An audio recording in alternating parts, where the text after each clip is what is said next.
Hey everybody, and good Thursday evening. It's time for the Valley's most in-depth weather forecast video. Weather for Weather Geeks will make this one a pretty quick one this evening as we have not a drop of rain coming our way over the next week. The weather looks very quiet and actually very, very nice.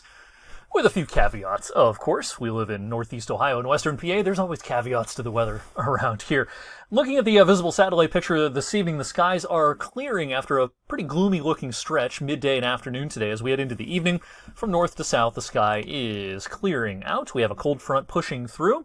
So while we hit 70 today, we're not going to hit 70 again until the middle of next week. And this cooler air that's off to our north will be pushing in a more seasonable night tonight after a milder night last night, but temperatures will be below the average starting tomorrow. What's left of Sally is moving through the Carolinas and the Mid-Atlantic states, a very soggy Thursday evening in Norfolk and Roanoke and up into the Delmarva Peninsula and down into Raleigh, Myrtle Beach, the Outer Banks, Wilmington. All those places are pretty soggy this evening. All right, a little ghost of Christmas future around here when we look at the upper Midwest. There are freeze warnings and frost advisories out for the Arrowhead of Minnesota, the UP of Michigan, northern Wisconsin, and down into the lower peninsula of Michigan as well. Frost advisories and freeze warnings.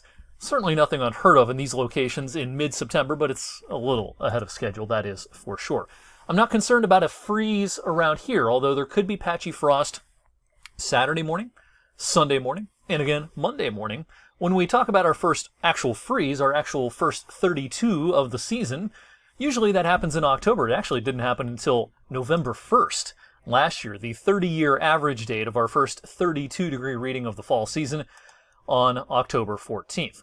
And so while at the airport, the Youngstown Ward Airport, where our forecasts verify, we don't have any forecasted temperatures below 38 through this stretch, I think there are going to be some cooler spots across the countryside, certainly, that get down to 35, 36 or so Saturday morning, Sunday morning, and again Monday morning, and that introduces the possibility of some patchy frost in those locations. You can get frost up to the mid-30s, 36, 37 degrees. Keep in mind that the air temperature is measured typically a handful of feet above the ground.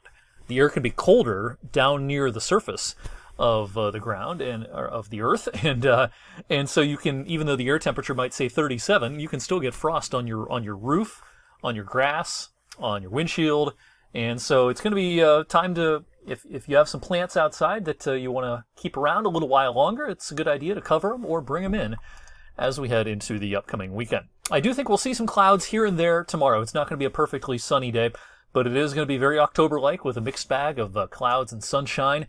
Upper 50s at the start of high school football tomorrow evening, but upper 40s by the fourth quarter of our local games tomorrow evening. Hot chocolate sales will be rather brisk. But over the weekend, I think you'll be able to count the clouds on one hand, both Saturday and Sunday. Pristine weather, very beautiful weather, albeit pretty cool by mid-September standards. Unlike earlier this week when we had a lot of sunshine, the clear skies will not be accompanied by that wildfire smoke that we had overhead during this week. It's going to be just bright blue skies this weekend. Now, that being said, as we head into next week, I think by Monday night and Tuesday, some of that wildfire smoke may become a factor in our skies once again. All right, Climate Prediction Center, part of NOAA, part of the National Weather Service, came out with their initial October outlook today. They typically put out their outlook for the following month around the 17th, 18th day of the current month, and so today they put out their October outlook, and what a shock. From coast to coast, warm weather expected when it all comes out in the wash. Now, of course, whenever I show these outlooks, that doesn't mean that every day in October is going to be warmer than average. But when we look at the numbers at the end of October, it will probably come out in the wash as yet another warmer than average month, locally and in many, many places across the country. Highest odds of a drier than average October right now are situated across the southern plain states into parts of the mid-Mississippi Valley.